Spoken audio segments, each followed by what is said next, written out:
Like everyone, welcome back to Engineering Conversations. But for today, this is going to be a special because right now we're going to dive more into aerospace engineering, but look specifically at what's happening um, at the engine within an aircraft. So, um, my guest today is Audrey, which you would have seen from the previous video. Today, she's going to give us some much more technical details about engines in aircraft. So, welcome back, Audrey. Thank you. So, let's dive right into this. What is the function of an engine in an aircraft? Like, when we think about engines in aircraft, what are they doing in an aircraft?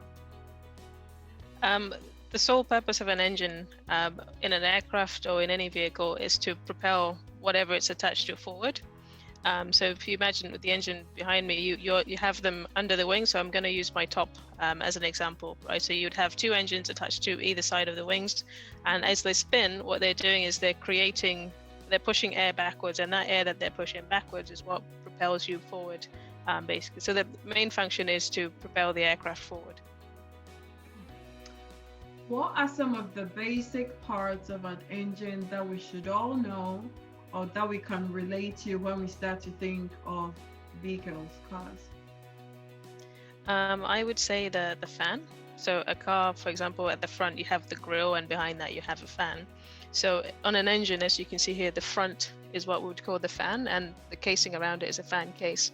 And then on the other side of the engine, you also have an exhaust, as you would in a car. Oh, quite a lot of similarities there. Yeah. What type of engines would we typically find in some of our favorite airplanes, such as the Airbuses, the Boeings, the 767, that is in commercial airlines? So the one behind me here is a CFM56, and that goes on a Boeing 737, which is one of the most commonly used aircraft in the world. I think at one time you can have up to 2,000 Boeing 737s flying. So if they're all using GE engines, for example, you can have 4,000 of these babies flying. If we look at the Dreamliner, for example, it uses one of the GE engines called the GE NX. And then the most powerful engine ever in the world was also produced by GE, which is a GE90. The biggest aircraft, the Airbus A380, uses an engine which is a joint venture between GE and a Canadian engine manufacturer called Pratt & Whitney, which is the GP7000. So the bigger the aircraft, the bigger the engine. Okay. So if the bigger the aircraft, the bigger the engine, will that also equate to more passengers and how fast it moves? So what you have with every engine is the thrust, right? So if you imagine you have lift, weight, thrust, and you have drag, and the more powerful an engine is, the more thrust it's producing, basically. So like the one behind me again, we're looking at about, let's say, 30,000 pounds worth of thrust. And this is something that you would use if you're flying, say, from London to Portugal, so an hour, 2 hours. And then the most powerful produces 127,000 pounds of thrust, which can fly you from London to Johannesburg or London to New York. So yeah, I think, it does correlate in terms of the more power an engine can produce, the faster and the longer it can fly for. It allows you to carry more weight, basically, which weight you can use that for cargo or you can use it for passenger carrying. Yeah. So usually with engines that come into your workshop, how many flights would that aircraft have gone through before they need servicing or they need somebody to check and make sure, okay, we need this engine can go back again in the air? Okay, so in my division specifically, which is on-wing support, we're actually based just outside Terminal 4 at Heathrow, and our job is basically to keep the planes flying. And if we can, we won't remove the engine, we will fix it whilst it's still attached to the aircraft. If it comes off like these guys, we would be looking at it maybe having, I'm just trying to think, we work on it in cycles. So depending on what they find when they do the daily inspection, it can come to us and just need a simple thing as like a fan blade being changed. But for it to be a full disassembly where you would strip the engine down and have about 60,000 components, for example, you're looking at about 20,000 cycles, which is 20,000 takeoffs and landings. Does it matter the distance the aircraft has gone? Oh. It's more to do with the cycles for us, the engine cycles. So these are short haul type of engines, and then we would have something like a G90, which is more of a long haul flight. So what we tend to do is we do it's all cycle related. Some engines are pay by the hour, depending on who the customer is. But the most common thing in the industry is to do it by cycles. Okay. So with AI, almost being applied to almost every industry, do you foresee a time, or probably even exist, where AI is being added or incorporated into engine designs in our current modern aircrafts? So yeah, most engines have computers on them. So if you imagine with the number of aircraft that we have in the world, a lot of the engine manufacturers actually monitor the health of their engines as they fly. So you would have a computer that's attached, so you can see one, just the great thing there, that feeds onto the onboard computer onto the aircraft, and that tells the pilot, and the engineers as well on the ground, if there's any issues in terms of from a temperature standpoint, general health, upcoming checks that they need to do. So there is a lot of artificial intelligence being applied to it, and also trying to minimize removing the engine. So the sooner you can catch something, or what we use is mean time between failures. So you try and predict when something is likely to fail based on how it's performed in the past. And then what you can do is, you can use robots essentially that can go into the engine without you having to take the engine apart, and you can put a coating that protects a certain part that we see common issues with, for example. And also some of these parts also talk to the instrument landing system, for example, which guide the aircraft in to land automatically. Is it way easier to have the engine, like the one behind you, to work on, or to have in an aircraft, or it actually depends on what needs to be done?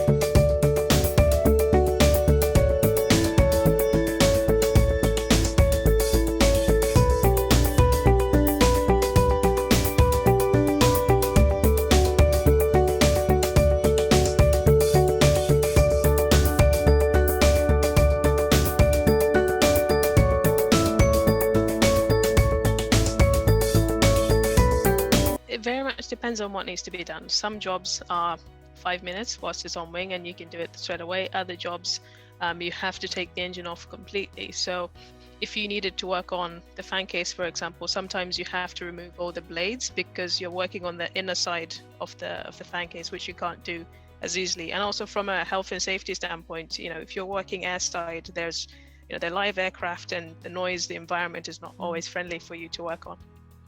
Okay. And then I think this is like, people always wonder what happens to an aircraft and birds flying in the sky, impact of those two. So during some of the periods that you've had working on engines, have you ever come across remnants or bits of bird that has gotten struck into the fan or into the blade of an aircraft?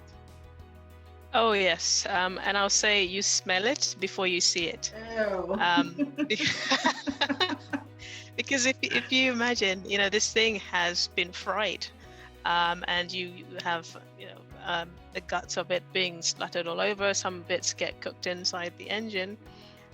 Yes, definitely. So in my time in Wales, where as an intern, we had a few of those lovely engines that you genuinely can smell them from quite afar, because it does ripen up a little bit, and once you start working on the engine, you've got the feathers and sometimes you have the bones.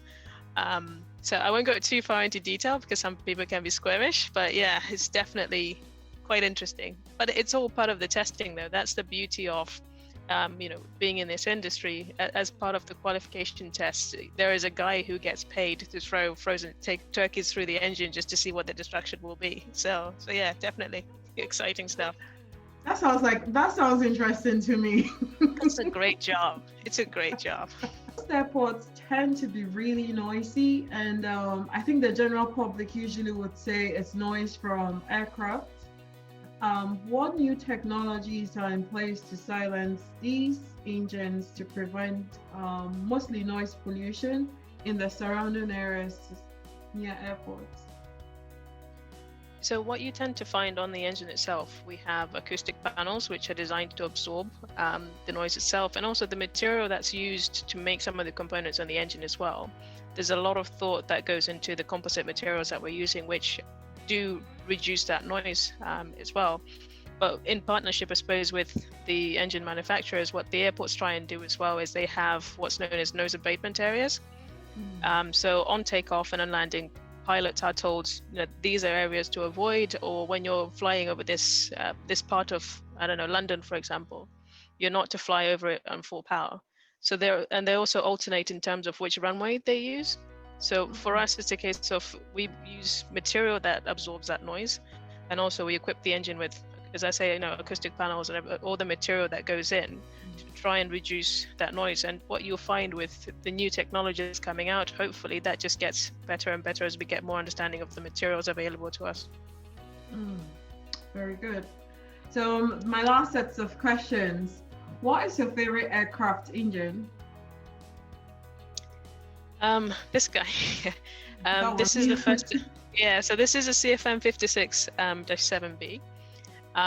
It's the first ever engine that I worked on as an intern, and it's the most used jet engine across the world. As I mentioned before, you have about 2,000 of them in the air at a time.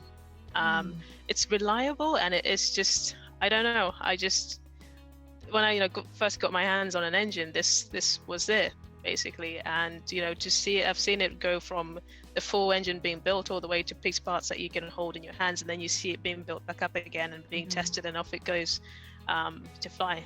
But yeah, definitely, it's the baby of the engines, but it's beautiful.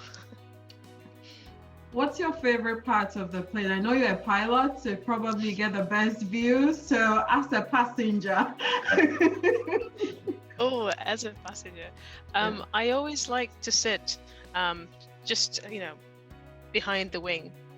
It's a bit of a weird reason, I suppose, but just as you land, you get to see the flaps being retracted, you get to see the thrust reversers coming on. There's a lot of action that happens on an aircraft to get it to stop. And yeah, as you mentioned, when you're flying, I fly small aircraft, so I fly Cessna's 152s and some PA-28s, but these are the big boys, and it's really nice to just be able to sit there and you can hear everything happening and you see it all happening, and it's just, you can't talk to me during that time because I'm busy. Like, guys, there's too much happening here. Don't talk to me now.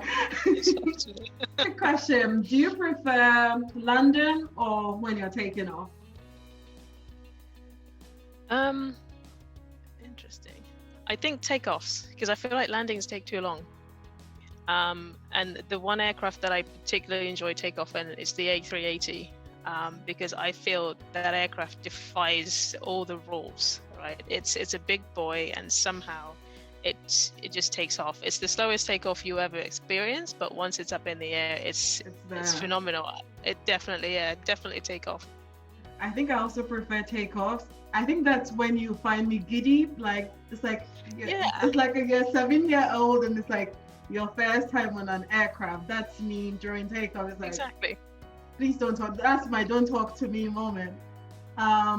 What country would we find you traveling to when all of these COVID restrictions are lifted? We can go back to what life was pre-COVID. I'd love to go to New Zealand. New Zealand. New Zealand is beautiful, and from looking up to somebody, Jacinda Ardern, I think she's a phenomenal woman, and I think there's a lot we can all learn from her.